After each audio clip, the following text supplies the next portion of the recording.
Здравейте, наскоро гледах нещо интересно и реших да запиша това видео. Бях написал, че ще го направя по повод 2-годишната от групата, Affiliate групата. За какво става въпрос? За така наречените Sales Spikes или пикове. Пиковете, които се образуват на определени периоди, когато всички знаем за сезонните ниши. Общо взето Sales Spikes или пиковете се отнасят за сезонните ниши.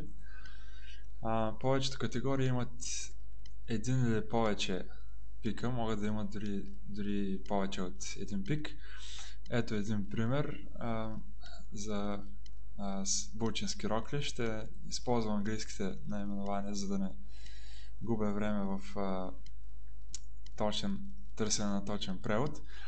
Wedding Dresses виждаме веднага след времето на Нова година има такъв пик. Естествено, календар също има пик в периода около Нова година. Text Calculators логично отново в периода около Нова година се търсят подобни продукти, подобни уреди, но все пак не става въпрос само за периода на Нова година. Ето, вижте, например, пика за Portable Air Conditioners, който е средата на годината през най-големите горещини. И това са логични неща. Можете да опитате различни търсения в Google и най-вече използвайки keyword и инструмента за Google Trends. Опитвам се да ви обясня, да ви кажа конкретно за лупичката, която седи до ключовите думи и която показва тенденциите, времевите тенденции. Мисля, че беше Google Trends. Добре, продължаваме. Това е друг пик за раници, Backpacks, който е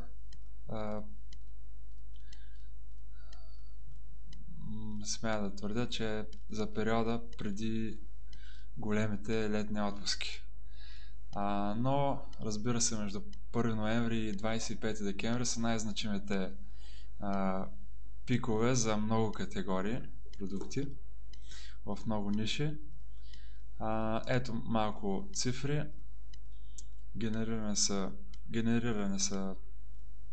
Продадени са продукти за над 1 милиард долара за един ден, 3,6 милиарда за 5 дена. За периода 1 ноември 26 декември са продадени 35 и нагоре продукти за 35 милиарда долара, 35.3. Близо 3 милиарда долара седмицата преди Коледа. Това кара много афилиети, доколкото съм запознат, да започнат да се подготвят за това време още от началото на лятото, някой дори от края на пролетта или още от може би април,